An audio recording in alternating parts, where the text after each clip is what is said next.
Hi friends, Assalamu alaikum. Welcome to Sajisha Kitchen. இன்னைக்கு சேனலில் நம்ம லேடிஸ்க்கு ரொம்பவே யூஸ்ஃபுல்லான ஒரு வீடியோ தான் பார்க்க போகிறோம். நம்ம எல்லாரும் ஜென்ரலாகவே சமைக்கிறத விட பாத்திரம் கழுவுறதுக்கு தான் ரொம்பவே கஷ்டப்படுவோம். பட் நம்ம இன்னைக்கு கொஞ்சமாக பாத்திரத்தை யூஸ் பண்ணி எப்படி நிறைய சமைக்கிறதுன்னு தான் பார்க்க போகிறோம். வீடியோ ஸ்கிப் பண்ணாமல் ஃபுல்லாக பாருங்கள். மோஸ்ட்லி நம்ம காலையிலையும் நைட்டும் டிஃபன் ஐட்டம்ஸ் தான் செய்வோங்கிறதுனால நமக்கு அந்த அளவுக்கு பாத்திரம் செலவாகாது, ஈஸியாகவே சமைச்சு முடிச்சிடலாம். மத்தியானம் லஞ்சுக்கு தான் நம்ம நிறைய சமைக்க வேண்டியது இருக்கும். சாம்பார் இல்லைனா ரசம், தொட்டுக்கிறதுக்கு பொரியல் இல்லை கூட்டு இப்படின்னு பல ஐட்டம் சமைக்கணும். வெறும் 3 பாத்திரத்தை யூஸ் பண்ணி எப்படி பேசிக்கான லஞ்ச் மெனு ரெடி பண்ணுறதுன்னு வாங்க பார்க்கலாம்.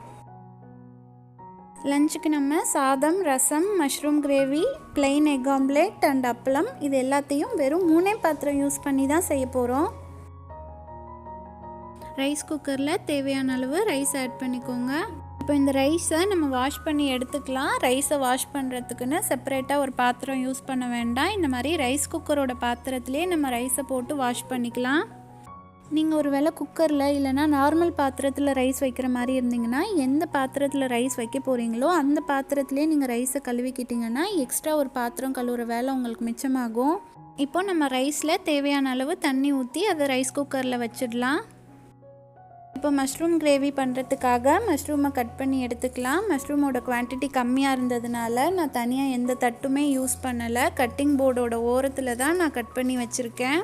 நான் இன்றைக்கி 3 பேருக்கு தான் சமைக்கிறேன். நீங்களும் இந்த மாதிரி லெஸ் மெம்பர்ஸ்க்கு சமைக்கிற மாதிரி இருந்தால் கட்டிங் போர்ட்லேயே நீங்கள் கட் பண்ண வெஜிடபிள்ஸை தனித்தனியாக பிரித்து வச்சுருங்க. இதுக்குன்னு தனியாக ஒரு பிளேட் யூஸ் பண்ணாதீங்க.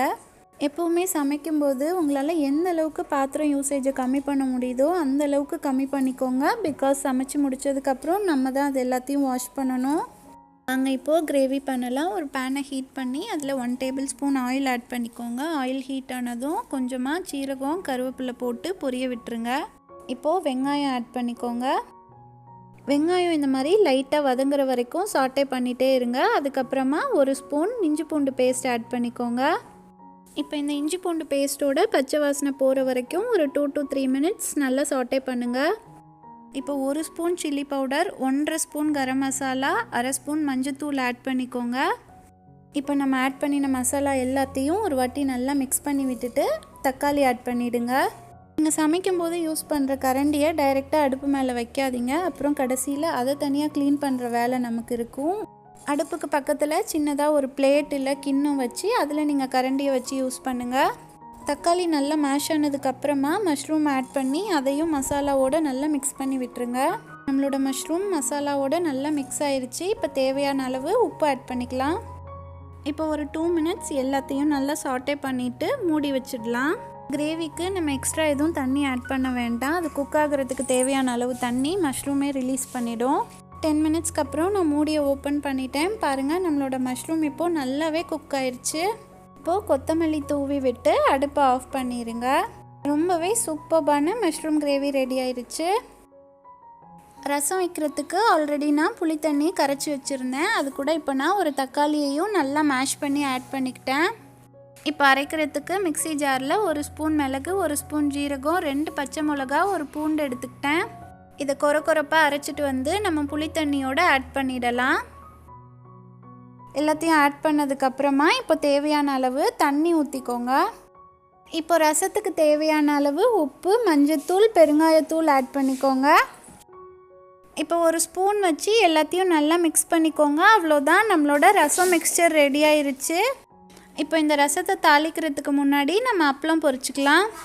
தாளிக்கிற சட்டியில் கொஞ்சமாக எண்ணெய் எடுத்துக்கோங்க. இப்போ இந்த எண்ணெய்க்கு தகுந்த மாதிரி நம்ம அப்பளத்தை 4ஆக உடச்சி போட்டு தான் பொரிச்சு எடுக்க போகிறோம். பிகாஸ் நம்ம நிறைய எண்ணெய் எடுத்தோன்னா அப்பளம் பொரிச்சு முடிச்சதுக்கப்புறமா மீதம் இருக்க எண்ணெயை நம்ம இன்னொரு கிண்ணத்துக்கு ட்ரான்ஸ்ஃபர் பண்ணிகிட்ருக்கணும். ஸோ நமக்கு தேவையான அளவு கம்மியாக எடுத்துக்கிட்டோன்னா அப்போவே நம்ம யூஸ் பண்ணி முடிச்சிடலாம். எப்போவுமே இந்த மாதிரி பொரிக்கிறதுக்கு பெரிய சட்டியாக எடுக்காமல் இந்த மாதிரி சின்ன தாளிக்கிற சட்டியில் பொரிச்சிங்கன்னா உங்களுக்கு வாஷ் பண்ணுற வேலையும் கொஞ்சம் ஈஸியாக இருக்கும். அப்பளம் பொரிச்சு முடிச்சதுக்கப்புறமா மீதி இருக்க எண்ணெயில் நம்ம ரசத்துக்கு தாளிச்சிடலாம். கொஞ்சமாக கடுகு, கருவேப்பிலை, காஞ்ச மிளகா ஆட் பண்ணிக்கோங்க. எல்லாம் பொரிஞ்சதுக்கப்புறம் அடுப்பை ஆஃப் பண்ணிவிடுங்க. நம்ம ஆல்ரெடி ரெடி பண்ணி வச்சுருந்த ரசம் மிக்சரை இப்போ ஹீட் பண்ணுங்கள். அது நல்லா நுர பொங்கி வர ஸ்டேஜில் தாளிச்சதை ஊற்றிட்டு அடுப்பை ஆஃப் பண்ணிடுங்க. இப்போ கொத்தமல்லியை ரசத்து மேலே தூவி விட்டுருங்க. அவ்வளோதான். ரொம்பவே சிம்பிளாக ஒரே ஒரு பாத்திரம் யூஸ் பண்ணி நம்ம ரசம் வச்சுட்டோம். இப்போ நம்ம ஆல்ரெடி ரசம் தாளித்த அதே சட்டியில் தான் எக் ஆம்லேட் போட போகிறோம். தாளிப்பு சட்டியில் கொஞ்சமாக எண்ணெய் ஊற்றிக்கோங்க. அதுக்கப்புறமா ஒரு முட்டையை உடச்சி ஊற்றிடுங்க. இது பிளைன் ஆம்லேட்டுங்கிறதுனால நம்ம வெறும் மிளகு ஜீரகம் மட்டும்தான் ஆட் பண்ண போகிறோம். நான் முழு ஜீரகம் ஆட் பண்ணியிருக்கேன். உங்ககிட்ட ஜீரகம் பவுடர் இருந்தால் அதை கூட ஆட் பண்ணிக்கலாம். அடுத்து தேவையான அளவு உப்பு, பெருங்காயம், மிளகுத்தூள் ஆட் பண்ணிக்கோங்க. இப்போ ஆம்லேட்டை பேக் சைடு திருப்பி போட்டுருங்க. நம்ம இந்த ஒரே தாளிப்பு சட்டியில் அப்பளம் பொரிச்சிட்டோம், ரசத்துக்கு தாளிச்சிட்டோம், அதுக்கப்புறம் இப்போது ஆம்லேட்டும் போட்டுட்டோம். இன்கேஸ் நம்ம ஆம்லேட்டில் வெங்காயம் போட்டு செஞ்சோம் அப்படின்னா நமக்கு பெரிய சைஸ் பேன் தேவைப்படும். இது பிளைன் ஆம்லேட்டுங்கிறதுனால நம்ம இந்த சின்ன பாத்திரத்திலே செஞ்சு முடிச்சிட்டோம். மதியம் லஞ்ச் சமைச்சு முடித்ததுக்கப்புறம் பாருங்கள், நம்ம அடுப்பில் அந்தளவுக்கு எதுவும் சிந்திடலை. நம்ம அப்பளம் பொரிச்சதுனால எண்ணெய் மட்டும்தான் அடுப்பை சுற்றி செதறி இருக்குது. ரொம்பவே ஈஸியாக இந்த மாதிரி ஸ்பாஞ்சில் கொஞ்சமாக தண்ணி தொட்டு அடுப்பை ஃபுல்லாக தொடச்சிருங்க. எப்போவுமே நீங்கள் சமைச்சு முடித்ததுக்கப்புறமா ஒரு 1 மினிட் ஸ்பெண்ட் பண்ணி இந்த மாதிரி அடுப்பை தொடச்சிட்டிங்கன்னா உங்களோட அடுப்பு ரொம்பவே புதுசு மாதிரி க்ளீனாக மெயின்டைன் ஆகும். நான் வெறும் தண்ணி வச்சு மட்டும்தான் அடுப்பை தொடச்சிருக்கேன். பாருங்கள், நம்ம அடுப்பு ரொம்பவே க்ளீனாக மாறிடுச்சு. லஞ்ச் சமைச்சதுக்கப்புறமா எனக்கு இவ்வளோண்டு பாத்திரம் மட்டும்தான் வாஷ் பண்ணுற வேலை இருந்துச்சு. நம்ம புளி ஊற வைக்கிறதுக்கு தனி பாத்திரம், ரசம் வைக்கிறதுக்கு தனி பாத்திரம்னு வேஸ்ட் பண்ணாமல் ஒரே பாத்திரத்தில் ரசம் வச்சு முடிச்சிட்டோம். இன்கேஸ் நீங்கள் சாம்பார் வைக்கிற மாதிரி இருந்தால் பருப்பு வேக வைக்கிறதுக்கு ஒரு பாத்திரம், காய்கறி வேக வைக்கிறதுக்கு ஒரு பாத்திரம்னு தனித்தனியாக யூஸ் பண்ணாதீங்க. ஒரே பாத்திரத்தில் எல்லாத்தையும் போட்டு குக் பண்ணுங்கள். இன்கேஸ் நீங்கள் குவான்டிட்டி கம்மியாக சமைக்கிற மாதிரி இருந்தால் உங்கள் குவான்டிட்டிக்கு ஏற்ற மாதிரி சின்ன பாத்திரத்தில் சமைங்க. பெரிய பாத்திரம் யூஸ் பண்ணாதீங்க. அதே மாதிரி நீங்கள் யூஸ் பண்ணுற பாத்திரத்தை உடனே கழுவி வச்சிட்டிங்கன்னா உங்கள் சிங்கில் அதிக அளவில் பாத்திரம் சேராமல் இருக்கும். அதனால் உங்களுக்கு வாஷ் பண்ணுற வேலையும் கொஞ்சம் ஈஸியாக இருக்கும். நீங்கள் சமைக்கும்போது இந்த சிம்பிள் டிப்ஸ்லாம் ஃபாலோ பண்ணிங்கன்னா போதும். கொஞ்சமாக பாத்திரத்தை பயன்படுத்தி நீங்கள் அதிக அளவு சமைக்கலாம். எப்போவுமே கிச்சனில் இந்த மாதிரி டெட்டாலையும் வாட்டரையும் மிக்ஸ் பண்ணி ஒரு பாட்டிலில் வச்சுருங்க. பாத்திரம் கழுவி முடித்ததுக்கப்புறமா அந்த லிக்விடை சிங்க் ஃபுல்லாக ஸ்ப்ரே பண்ணி விட்டுருங்க. எந்த ஜெர்ம்ஸும் வராமல் இருக்கும். என்னோட இந்த வீடியோ உங்கள் எல்லாருக்கும் ரொம்பவே யூஸ்ஃபுல்லாக இருந்திருக்கும்னு நினைக்கிறேன். நீங்களும் கண்டிப்பாக இந்த டிப்ஸ் எல்லாம் ஃபாலோ பண்ணி பாருங்கள். உங்களோட டைம் ரொம்பவே சேவ் ஆகும். உங்களோட வேலையும் ரொம்ப சீக்கிரம் முடிஞ்சிடும். இந்த வீடியோ உங்களுக்கு பிடிச்சிருந்துச்சுன்னா வீடியோவை லைக் பண்ணுங்கள். உங்கள் ஃப்ரெண்ட்ஸ் அண்ட் ஃபேமிலி மெம்பர்ஸ்க்கும் ஷேர் பண்ணுங்கள். மறக்காமல் சஜிஷா கிச்சனுக்கும் சப்ஸ்கிரைப் பண்ணிவிடுங்க. அப்போ தான் நான் போடுற புது வீடியோஸோட நோட்டிஃபிகேஷன் உடனே உங்களுக்கு வரும்.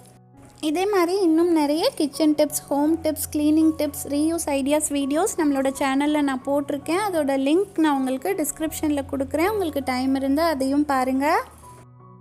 Thank you all so much for வாட்சிங். அடுத்து ஒரு சூப்பர்பான வீடியோவில் மீட் பண்ணலாம். அன்டில் தென், அஸ்ஸலாமு அலைக்கும்.